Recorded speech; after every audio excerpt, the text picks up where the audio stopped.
Empowerment Show aims to equip individuals with the necessary tools, knowledge, and confidence to make informed decisions and take control of their lives. It also focuses on ensuring access to essential resources and the opportunities.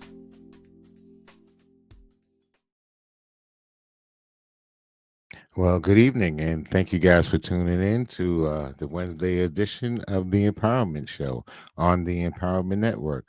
As always, we like to start by saying we like to be grateful for something. So, yes, I get up in the morning, I take a breath, and like everybody, they should have something to be grateful for. So, this is the way we start. We usually say Ashe. So, for those who know, Ashe. This evening, I got a couple of guests with me. I have one young man. Boom. Hello, Michael. How are you, young man? I'm good. I'm good. How are you? Good evening, I'm everyone. I'm well. And here is the pace de resistance. Hello, young lady. How are you? Good. Me and Michael kind of twinning a little bit here. I like it with the red. Oh, look at that. You Yeah, got yeah, yeah. something Didn't else. even realize that. Yeah. So how's everybody doing this evening? Well, As well as can be expected. Let's put it that way. Hey, you was- I'll put it that you- I concur with that statement. okay. Yeah, Michael was having a hard time getting in, so he may not be staying too much longer. But we do have a couple of issues that I like to get over, at least go over. I guess we could start with that protest with the 7 million people that protest the King protests. How you guys feel about that? I'll let you take it, Ladies Michael. first. Ladies first. Ladies first. Well, listen, I think you see it in both me and Michael's eyes. Look, I appreciate people going out after the fact and protesting something that we already understood was going to be happening, which is why we worked so hard prior to.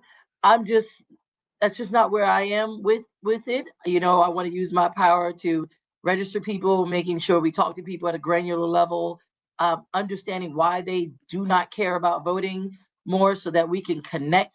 Because I think that's the way to do it, at the polls, instead of waiting until everyone sat out and now protesting all the bad things that we knew would happen. So that's my take. So what do you say that we shouldn't protest? I'm not saying anyone shouldn't do anything. I'm just saying, for me, I'm not there. Okay. Well, do you think protesting I'm sorry, Michael. Protesting, do you think it brings anything about any changes? I mean, because you look at the 1960s and protesting brought a lot of things about with that, and then you have the boycott situation, and that was another form of protest. So, there are nuances to protesting. So I'm just Mike, wondering. I want to just say this. I am not knocking protesting. I think protesting is a necessary thing. It's Mhm. about when and what. You can't let your cousins, your sisters, your aunts sit out in a very important election and then protest afterwards. I think Mhm. for this particular thing, we should have been protesting anyone who didn't want to vote and making sure that they knew that how important this is. Protesting is so instrumental in civil rights, so instrumental. But there's certain things that you got to do when the time is right. So I'm going to leave it there, and I'm going to let Michael come on in, because I Come on got in, Michael. Let's see what you got to waiting. say about the protest. No, I concur what she's saying, and I share in that sentiment. I think protesting is a means to a democracy, a free society. So one must always, or those who are like-minded, must protest and express their views. I think what Kira's trying to, you could clarify, is just that we've warned everybody during the 2020 election when we even protest then, and we warned you again in the 2024 election, that what's going to happen if you allow certain individual, particularly one key individual, to get into power. Yet it didn't matter. It was kind of frustrating, even though we sent you the warnings, but it shared a sentiment of rage that it didn't matter what we said or warned, that the country still a sexist and racist country. And when it was a prosecutor and a uh he was a convict, not a Ellen? convict, a felon, yeah. I mean, clearly he is a flawed candidate, but it didn't matter because they chose him over her. we're not going to go into the nuances. She only had 107 days. She was tied into Biden, et cetera, et cetera. She wiped him clean in the debate stage. She was relatable. She did everything she humanly possible. However, at the end of the day, they didn't think it would happen to them. And I think to Trump's credit, he was able to redirect the anger that you may be having for inflation, cost of living, whatever the case may be, saying it's their fault, not realizing that he was talking about everyone. Unless you're in that socioeconomic bracket, he does not care about you. So, regardless of, that's the key thing, is the fact that people, we warned you, you protested, and this is good. I'm glad the No Kings rally within the US and globally, people were just expressing themselves.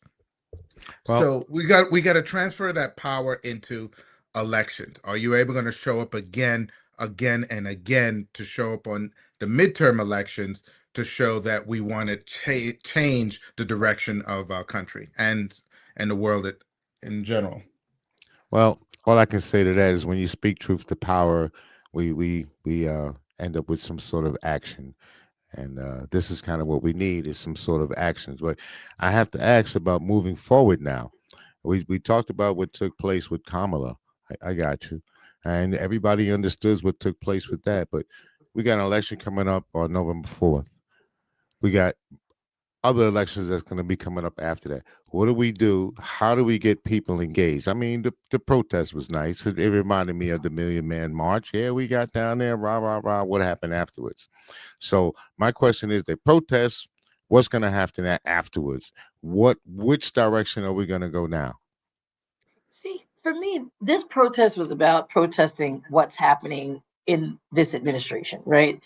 Something that we've already foreshadowed. So it's the power is in the people to do something more.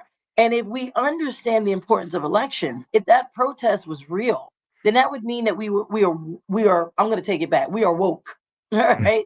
That means this is our word. I'm taking it back. They can't have it for their purposes. We should now be woke enough to say, oh my goodness, look what we did. And when I say look what we did, I said a collective, because there were almost 4 million registered Democrats that did not come out to vote in the 2024 election. 4 million registered people that just did not come out to vote. Now, what we should have been doing as Democratic people, I don't know how many Republicans didn't come out to vote. I feel like every single one of them did. But in any event, we should have been reaching out to those who did not vote, who may have voted in many other elections before, to understand what their apathy was, what their issues were, so that we can connect on a granular level with them. Because people who are going to vote, super voters like myself, I'm always going to vote. I don't need to be rallied to vote. There are a lot of people, especially when 92% of Black women voted democratically, and I think it was like 90% or high 80s of Black men did. Stop talking to me. Talk to the people who stayed home. And I think if we don't get that type of strategy together, understanding where our messages aren't hitting, understanding how we're missing the levels, the deep layers of challenges that people are facing, because some people feel like no matter who gets in office, my life isn't going to change. That's the thing. You're right about that. There are people I engage with who say it doesn't matter, and then you have to. I feel like there are times I have to simplify the language or understanding for you to understand how your vote does matter. And I think they already know. There's some people who know what their power of the vote is, but look what the other side, opposition, is trying to do: curb your vote. They're changing I fear for the long term of democracy, changing the landscape. So one party rule. I mean, we could just go with the history of dictatorships. This is exactly what they do. And so we have to be mindful and careful of this one party rule, because the value of the vote is so precious, yet they're taking it away as much as they're trying to minute our voices. Yes, they Well, are. you say the one party. I could tell you the one party that seems to be rising up is white supremacy. They've kind of taken off Oh, the that's hood. an ideology. Yeah, well, Yeah. That's true. but it's That's an an effect. ideology, not a party. It's an effect. It's an effect right now. We see it right now. And can You I know, say you. something a little controversial? I'm sorry. I think honestly, some people see that in certain Democratic higher ups as well. Mhm. And I think I really I read Kamala's book 107 Days, and she does talk about how certain resemblances of either very moderate Republicans do seem to ring in certain areas of Democrats. And I think we have to wrestle with that and understand, wait a minute, where are we still exhibiting or feeling racism? Where are Mm. we feeling locked out, left out? You know, I haven't really seen the effort to overly ingratiate the Democratic Party into the Black community or to the Latina community. That's just my opinion. Not saying that it's across the board, but reading certain books like Jean Pierre, Corinne Jean Pierre, the one who switched her after she was Biden's secretary, she Mhm. left the Democratic Party and now is becoming an independent. This independent class, while slowly, it is certainly getting a little bit more traction. I don't know if it'll get more traction in my lifetime to be a real legitimate party, but I see some serious people who are ingrained in the Democratic Party now moving over there. Mhm. Hmm. You're right about that. I mean, I even thought about that myself. As a, as I generally vote Democrat, but there's some issues that I have with the Democratic Party. One of the things I don't like that I see, and I can talk to Mr. Michael about it, is that when I show up to these different meetings and these politicians show up, they only show up to get our vote. And I mean, any other time, where are they? You don't see them. You don't know who they are, and unless you actually have some sort of relationship with them where you're going to see them. Other than that, you don't see them. I mean, like I don't want to call names, but I'm going to call a name like Janet Jackson. She comes to the meetings. She just recently joined these organizations. So it's like, well, what are you only doing this because you want to get our vote? So really, I'm tired of people just coming along and give us the whole bunch of propaganda and give us, excuse my friends, the BS. They give us the BS story, and we go along with it. With like we follow the breadcrumbs, and then we pull a lever to vote, and then you never see these guys again. I'm going to defend that notion because I take issue with that when they say candidates only show up for elections. Granted, that may be the optics of it all, and you can hear that even in local elections. And when I mean local, I think of like union elections or so forth like that. In your own municipality, you only see the borough council person only during election year. But as a past elected official, yes, you would see myself in the campaign, but afterwards, there's also work to be done behind the scenes That's true. and building Very true. coalitions. So it's hard to be everywhere. So if you're That's in, very true. I'm using the example of Harrisburg, Pennsylvania, you're in the state capitol doing your work from Monday through Thursday. Yes, you get home on probably on Friday. You're still dealing with constituent services. Saturday, you maybe have to do some public appearances, maybe not the appearance that you happen to be there, but also I have to make sure I'm also taking care of the family, doing laundry, et cetera, because as a legislature, even as a congressman or senator, unless you're making significant bank, you still have to do everything else as a It's regular person. always So it's hard to attend every public event or that you see. Yes, campaign season, you see them more so because they have to massage their individual schedule to meet the demands. But on a regular basis, when that person is doing the work that they need to do and comes with results, or at least express what their frustrations are because they have some, bureaucracy they have to deal with, at least you know that person's advocating. So to your point, you're only probably focusing on a few, but I'll have to say a whole part are doing the best they can with the allowable time that they have. Okay, so let me ask you just a quick question here. So, do you think it's the voters' fault if they don't know who, let's say, their representative is, or do you think it's a representative's fault? I, for me, I would say it could be a kind of both, but put it this way. There are those who are focusing, and you could pick any place in the USA. If I'm commuting to work, Wherever I am, I'm just commuting for work. I come home, I have to address family issues, children, the house, whatever the case may be. I'm not going to be inundated with the everyday who's my legislature unless a situation arises similar to your homeowner or renter. You're not going to know the dealings of your renters or home insurance until something happens. Then you get to know, oh, let me find my agent. Why? Because you're inundated with everyday stuff. So the only time you're going to see about a legislator or politician is through your mailer if you're interested. Sometimes you look at it, junk mail, you throw it away. Unless an issue arises you're in your home or your community, then you're going to be more proactive. Okay, And I I'm want not. to add to that, I'm sorry. Go Kendall. ahead. So I first of all, I agree with everything Michael said. And I know me, when I was running for office in a statewide race, it was 1000% exhausting. I could never keep that up um, through an entire year. I wouldn't be here to talk. Let's put it Mhm. that way. Well, I Um, was talking more on a local level no, because no, no. I mean I could throw out Yeah. names like Tara Probst. Now, for whatever reason, Tara Probst seems to be everywhere. In Harrisburg, she's at every parade, she's at every meeting. She Okay. seems to be all over and everywhere. And And that everybody was the knows point. Tara Probst. Yeah. Just like I can say Tamiko Patterson. Mhm. Everybody knows Tamiko Patterson, right? Yeah. So I don't think that people know her just because of who she is. I think these people actually reach out to go say, hey, this is who I am. Can I help you? Mhm. Do you need any Mhm. assistance?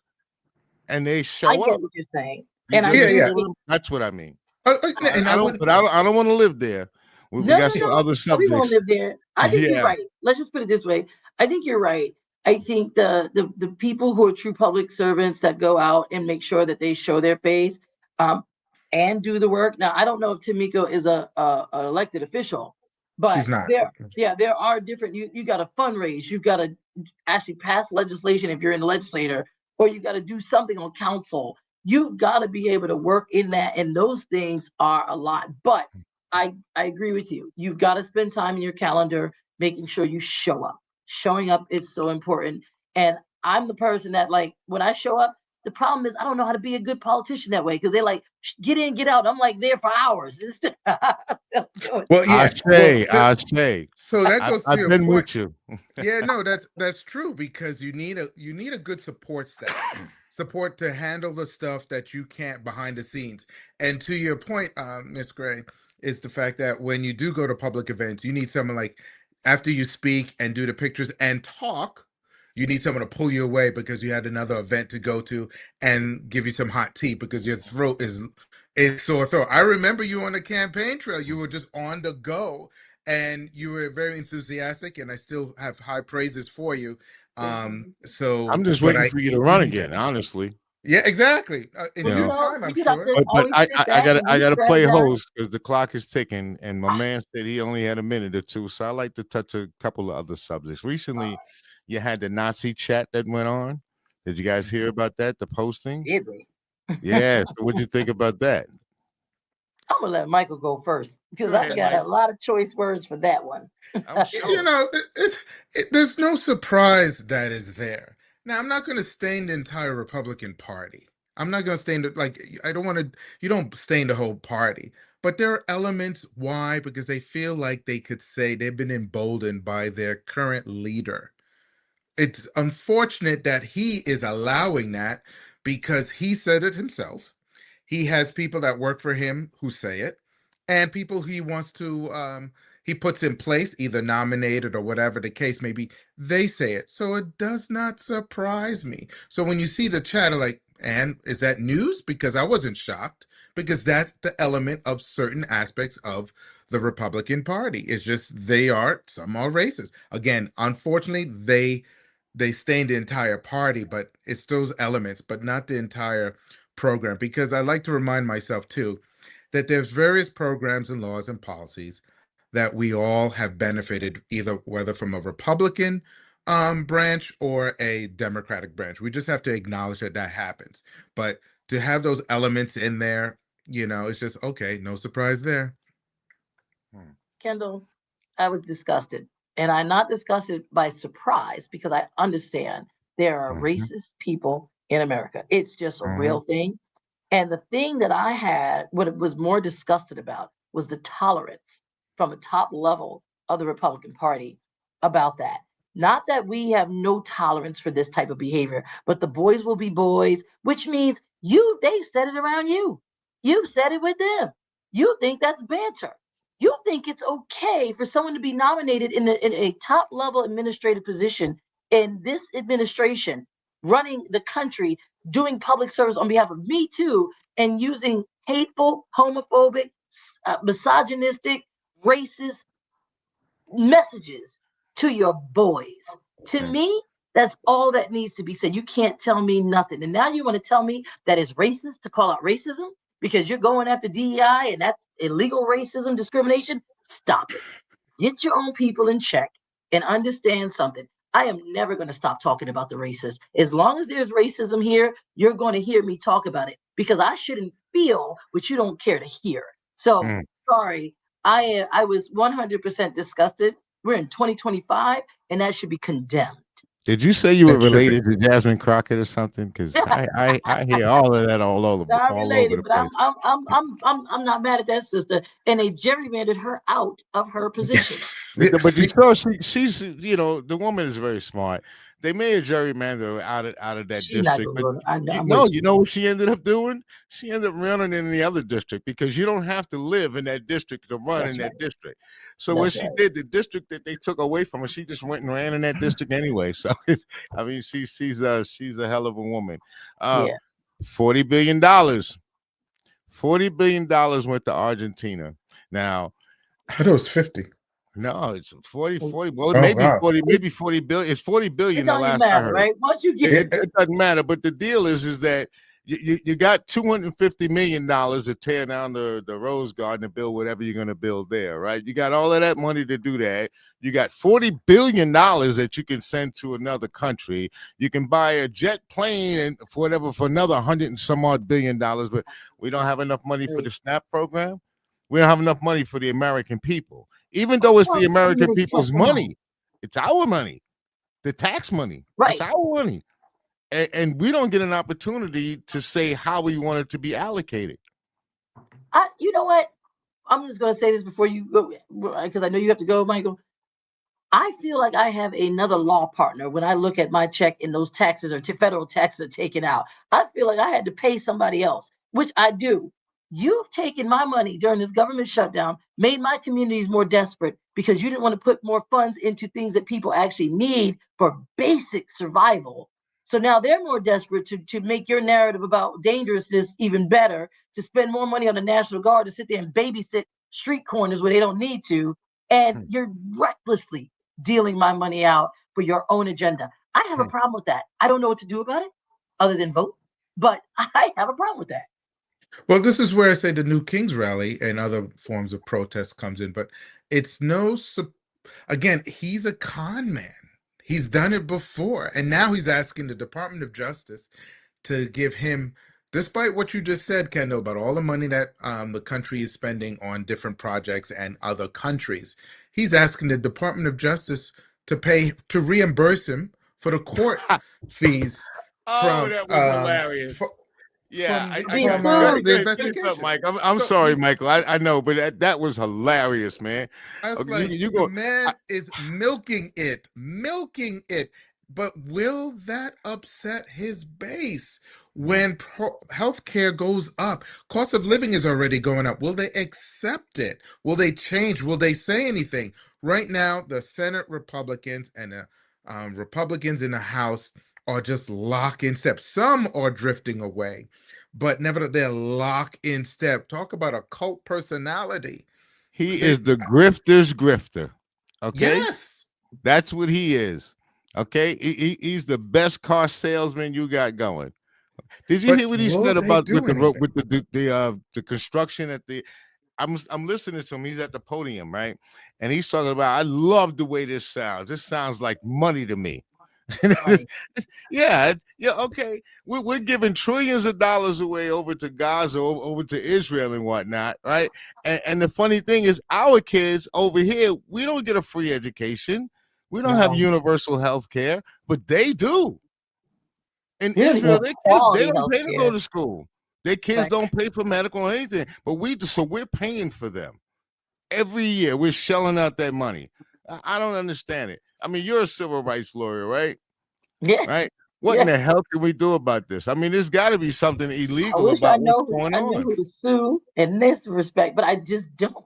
And that's the problem. I feel very helpless because people in my communities and other communities did not stand up with me when I asked, hey, we can't have this man in, not for a direct benefit for me, but for a direct benefit for the communal good. Because this is what we're talking about. Everybody is so self-absorbed and they're not worried about what everybody else is doing until they have to worry about it. Because desperation doesn't just stay in one little corner. It creeps its way into all of us. And then they have to remember the things you're talking about. When we get taxed and we have to pay for all these other things, we're paying for everybody. Everybody is paying out of a pool. And Mm-hmm. I am so tired of people acting like what affects one community doesn't affect mine. Uninsured motorists affects my insurance rates, right? People without health care affects my health care rates. When are we going to learn that this is a sum game? This is not individualized. And I think that we have gotten so far away from that that we think it's not my problem. I got mine, they need to get theirs. Guess what? It is all of our problems. So, hey, can't sue per se, but what you for this particular thing. But what we need to do is get down to civics, man. We have to break this down because while people didn't feel what Project 2025 had in store for them before it was implemented, November 1st, they will feel that. They will Well, have no SNAP benefits. well, I all I could say is like I tell my kids, if you don't do politics, don't worry, politics is going to do you. Sure And is. as far as the civics is concerned, you know, they need to bring it back to school. They don't I don't teach know why civics not. anymore. Well, they want you to be dumb. Yeah, they do. They do. They can dummy you down. Tell you You ra- anything. you raise a good point. I think Mhm. we as a society have lost that sense of community. I'm not sure if it's geographic only, but we even with social media that was supposed to bring us closer, we are more far apart, and it's hard to remind people of where we come from because like you said, if you're uninsured, it's going to affect me to those who are insured. Um, it's another thing too. I think as a Democratic Party, sometimes we do have a messaging problem. Oh So yeah. we don't connect as easily. So we need to, I know at times when I'm listening to high-ranking Democratic leaders, they tend to have a more cerebral way of talking, which I understand. And you could do that in the chambers of Congress when you're talking to other leaders and heads of state, et cetera, et cetera. But when you come on certain shows, like either the Sunday morning talk shows or you're doing a one-on-one interview on the late night shows, and when you're one-on-one in your own community, you have to simplify the message so they too, the residents and how social media captures it to take the sensible sound bites that people could learn because people have a short time span. But I think we do have a messaging problem, and I respect Senator Schumer, but there are times when he's talking, I'm like, you already lost me once you said hello. I think if he knows the issue, he could easily not delegate, yeah, delegate a responsibility to someone else to talk about the issues of certain things. That's just my opinion in order to attract and to remind people the sense of community that we have. All right, Yeah. we're gonna take a little break, Mike. Thank you very much for Don't leave coming us, on. I know Mike. your time is short. Uh, no, Don't really, leave. we really appreciate him coming on. Honestly. Okay, so what we're gonna do? I gotta pay the bills. It All costs right. me That's money, and You you can't know. stay with us, Mike. So thanks a lot, Mike, for coming All on. right, thank you, Miss And Gray. we will, Hopefully, we'll connect again soon. and Yes. we'll be back. We'll be back in about 30 seconds. All right.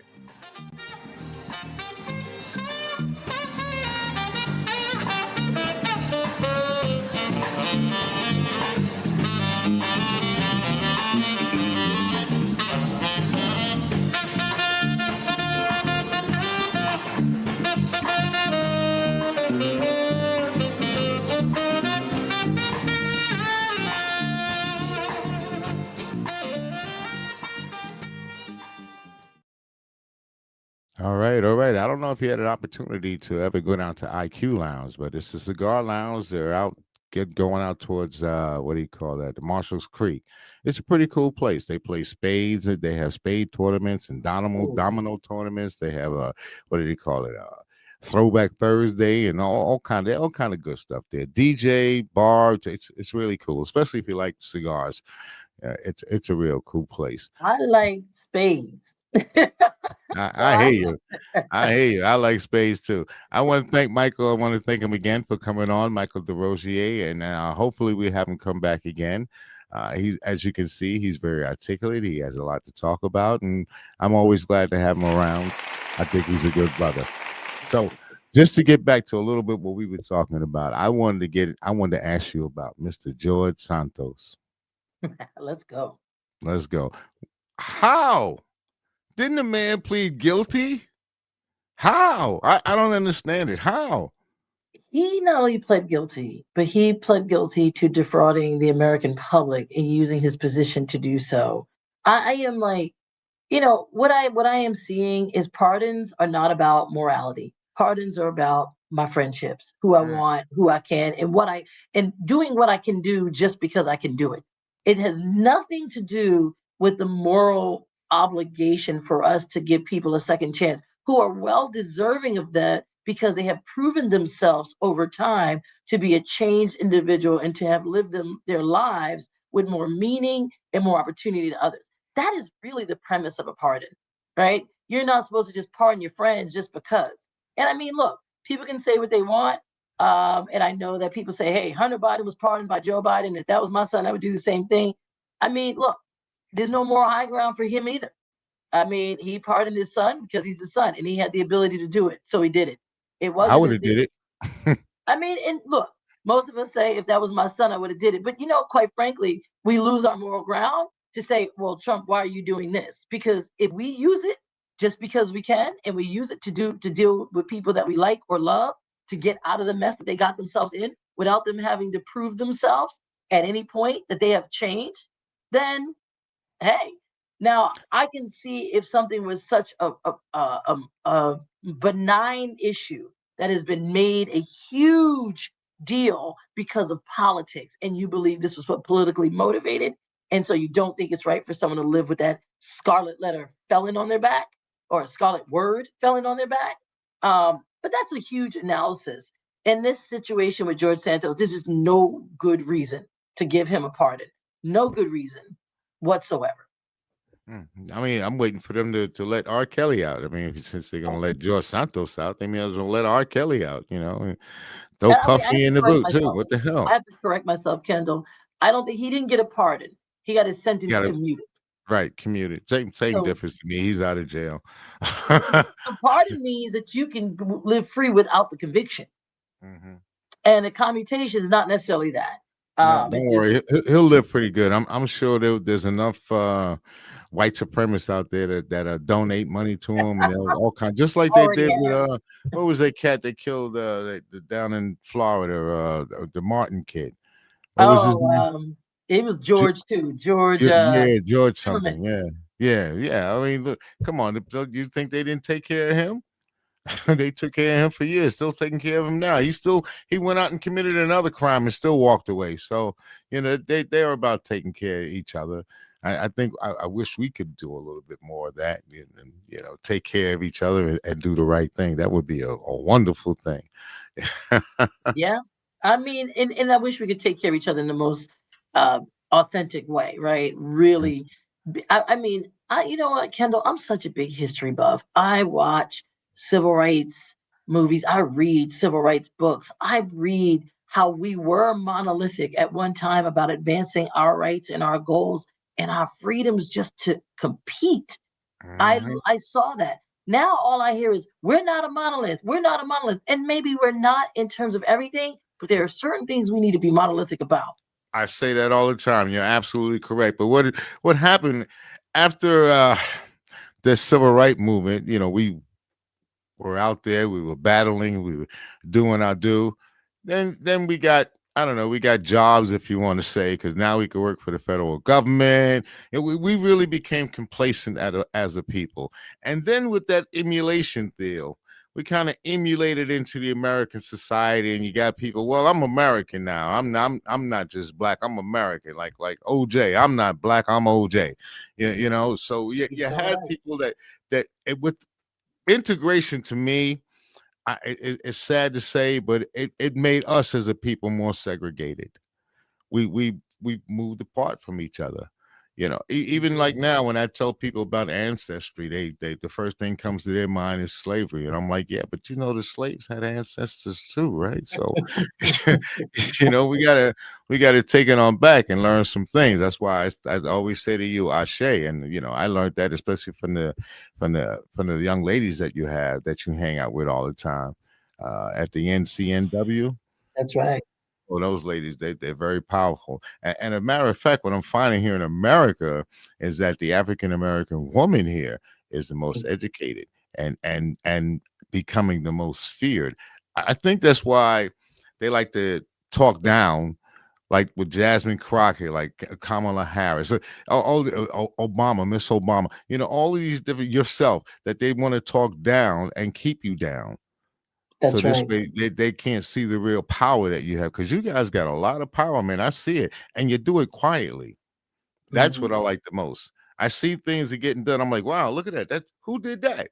You see, it wasn't a lot of noise to get things done, and I wish we could do more uh, about like the Smithsonian.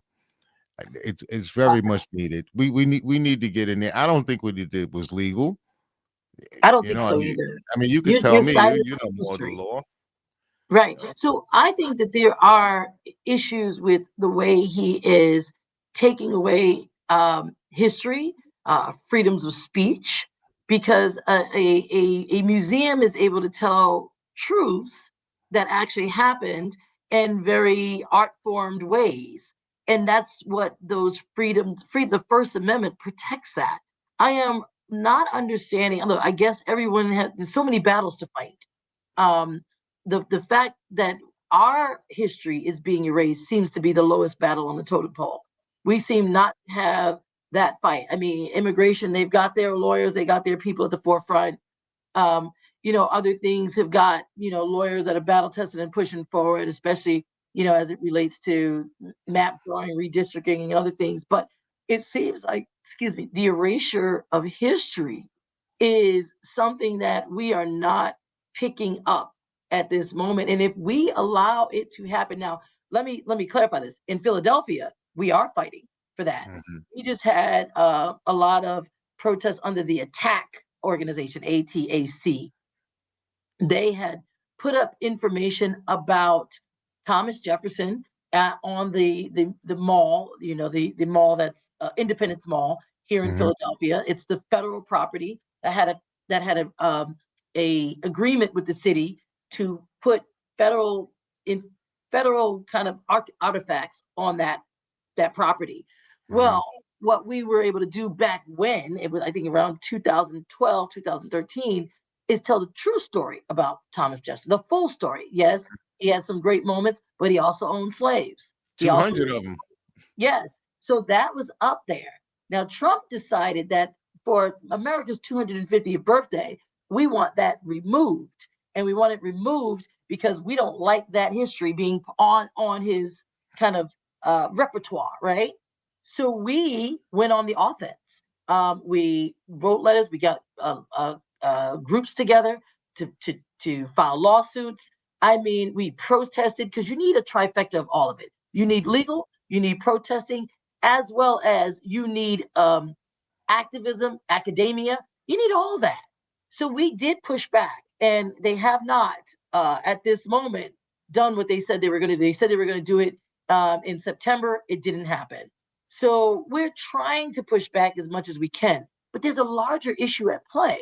The larger issue is the erasure, period, of Mhm. our heroicism, of our endurance, of the things that are happening to us or have happened to us that still exist in other ways, just kind of transformed into systems and more subtle racism. And people, our next generation of leaders are going to grow up without understanding those differences that cause these disparities in our communities amongst the different communities. And so I have a hard time with the fact that we are not fighting back like I don't know what to make sure Mhm. that our history is not erased. Well, I tell you, I speak to some of the young people, and the young people tell me that they kind of really pissed off at the elders, if you want to say, and they're pissed off at the elders because they say, "Well, why are we in this situation? You allowed this to happen." As far as us not receiving education and all of the benefits that we should have, they're very angry at people like myself. I'm an elder, right? So they kind of pissed off because they can't buy a home and they think it's my fault, yeah, because of what we Yeah. didn't teach them. And Yeah, I like to say to all the elders, man, if you know, teach. It that's used right. to be a saying with us, each one teach one. That kind Mhm. of just went away.